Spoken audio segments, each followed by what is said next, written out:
Hi, my name is Justin Kramer. This is my informative speech for Communication 131. So today I want to talk to you about Elon Musk's plan to colonize Mars. So traditionally, scientists have said that a Mars colony is not a very realistic plan. We're just too far away.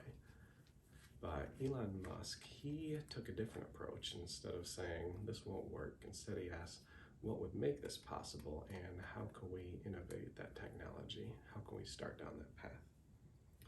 So the reason this matters is because we know that global warming is accelerating and we don't know how bad it's going to get. So humanity needs a backup plan, and a colony on Mars would be an insurance in the event of some sort of extinction level event.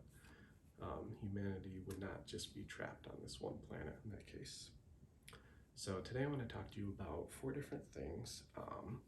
Why Mars, some of the cost barriers to colonizing Mars, some of the technology advances that have already been made, and at least one idea of funding a colony project. So the first question is, why Mars? A 2007 paper in the journal Trends in Ecology and Evolution said that there have been at least 5 extinction level events on the Earth in the past. Some scientists think the true number is actually closer to 20, but at least 5 that we know of for sure. So in 2016, Elon Musk gave a speech, and during this speech he talked about his plan to colonize Mars, and he talked about why he selected Mars as the best target for a colony. And it turns out Mars is actually pretty similar to Earth. The maximum temperature on Mars gets all the way up to 88 degrees Fahrenheit. Gravity is 38% of Earth's gravity, so that's definitely livable for humans. And a day on Mars lasts 24 hours and 40 minutes, which is remarkably close to the Earth. So next I want to talk to you about cost barriers to a colony. Elon Musk estimates that with today's technology, it would cost about $10 billion per person to send a human to Mars. So to make a colony on Mars viable, we need to reduce that cost to probably around $200,000 a person. So Elon Musk came up with 3 critical things that would be required to reduce that cost. The first thing is reusable technologies. We need a rocket that we could launch, have it fly all the way to Mars, and then fly back, land, and be ready to go again. The next thing that we would need to make a colony viable is the ability to produce rocket propellant on Mars. And the last thing is the ability to refuel a rocket in Mars orbit. So with those 3 things in place, we'd be able to launch a rocket, refuel it at Mars for the return trip. So the next thing I want to talk to you about is the reusable rocket technology.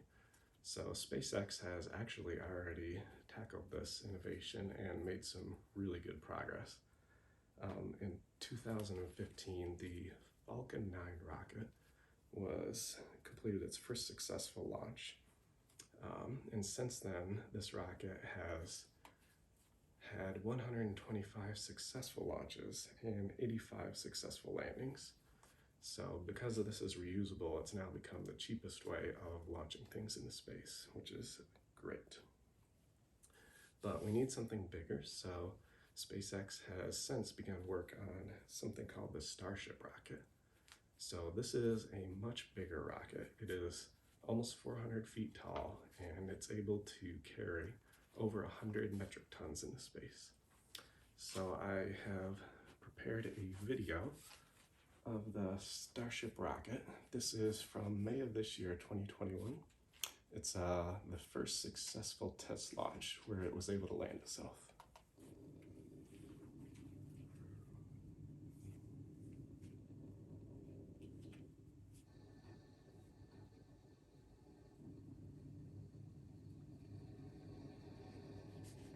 So I think that is pretty cool, just the fact that that thing is almost 400 feet tall and it's able to entirely on its own launch and come back down and land itself.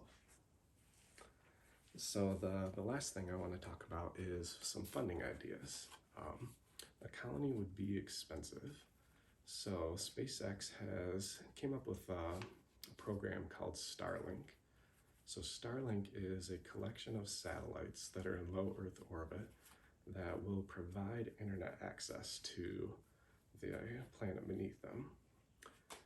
So SpaceX has already launched over 1,600 of these satellites into low Earth orbit. They hope to eventually get up to maybe even 40,000 of these satellites. And their plan is to provide moderately priced internet access basically to the entire globe. They will cover the whole planet except for the 2 poles. So Elon Musk has said that the expected revenue from Starlink could eventually reach $30 million a year. So that would be a really good revenue stream for funding a Mars colony. So in conclusion, today I talked to you about 4 different things. Why should we colonize Mars? Some of the barriers to cost, some of the technological advances in rockets, and at least one funding idea. So a Mars colony would provide insurance for humanity in the case of an extinction level event, and with global warming, we're just not sure how close we are to that point. So this still seems pretty far-fetched, but in the words of Nelson Mandela, it always seems impossible until it's done. Thank you.